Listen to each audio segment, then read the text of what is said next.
of the several videos related to Kaizen and different methodologies, lean management, then 7 basic tools of quality, then A5 methodologies, then Six Sigma certification, Six Sigma belt. Friends, these things are very much hot in the market right now. No matter in which field you are, the principles of Kaizen, lean management, and Six Sigma certification are highly required right now due to various reasons, which I will explain to you one by one.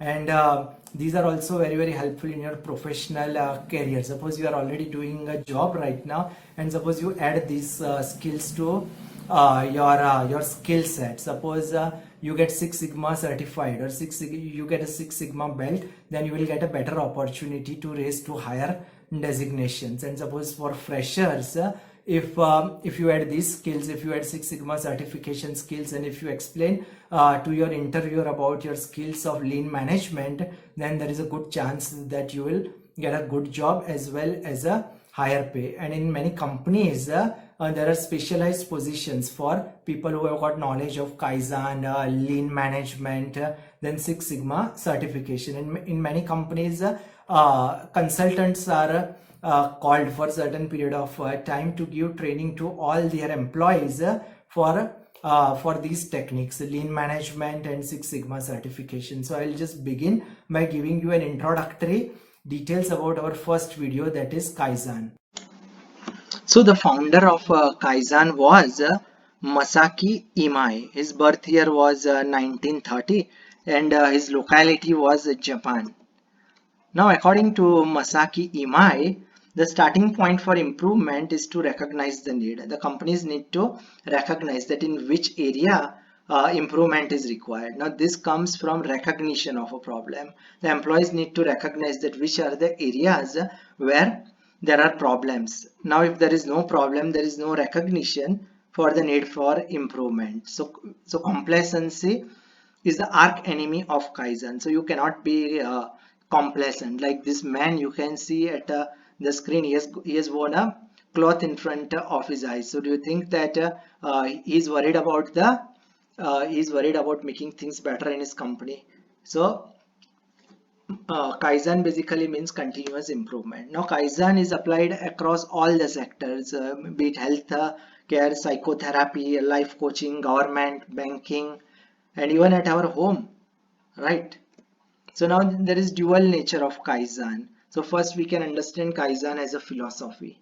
Now developing a culture where all employees are actively engaged in improving the company. So there has to be a culture where all the employees, not just the CEO, but all the employees from the normal worker level to managers to all the CEOs, they need to develop the culture of Kaizen. And now the action plan. Now we should organize events focused on improving specific area within the company.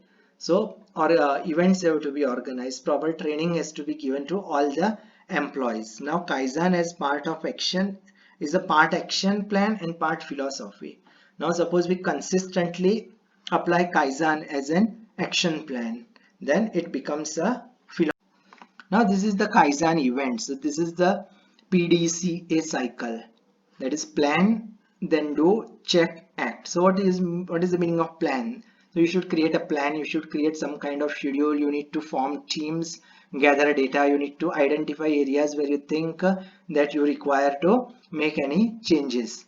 Then this is the first part. Then do, PD, D means do. So hold events, create plans, communicate success. So this is the second part. Then third part is check. So you need to monitor all the things. You need to create a 30-day cycle, then 60-day cycle. You need to create an audit about it. So this is the third part, check. And the final part is act. So once all these things are done, if you are sure, confident, and there is an agreement between all the top level people, then we need to act. So adjust processes as needed and continuously improve. So as I have said that Kaizen is an attitude, and all the people have to get together to bring continuous improvement to the company.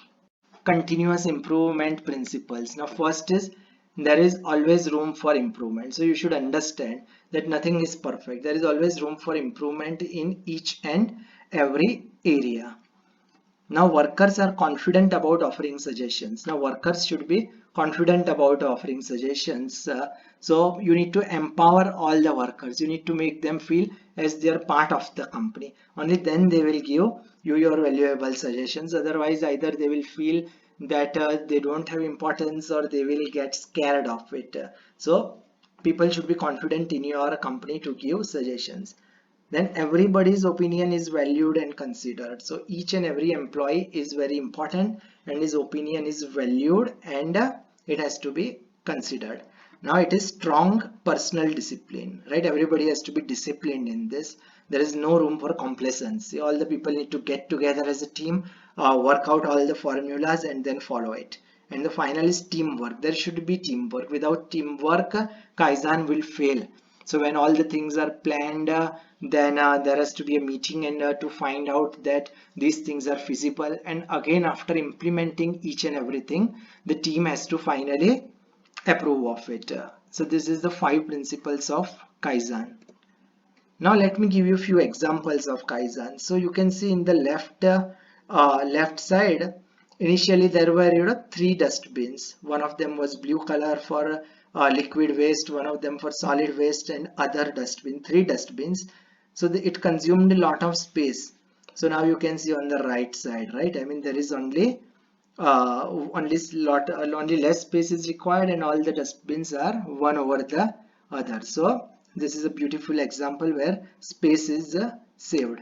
Now this is the second example of Kaizen. You can see this rack. This is a cart, and every time when it has to be pushed, it has got just 2 wheels. So it required lot of effort from the worker who was working there. So what they did is they did little bit of improvement, and in this cart they placed multiple wheels, and they also did little bit of improvements in its design. So now it is so easy and comfortable for the worker. Now you can see this is a very strange and a funny example for children. Now initially children, they had pencil, right? So when kids were learning to write, they had a pencil and they had a rubber. So every time they wrote, then they had to rub because they made so many mistakes, and many times they lost their rubber. So gradually, I mean, people did little bit of Kaizen. They did continuous improvement, and they made a pencil with a rubber at the bottom and at the top, sorry. And suppose there are 2 pencils. One suppose a person requires pencils of 2 colors, blue and red.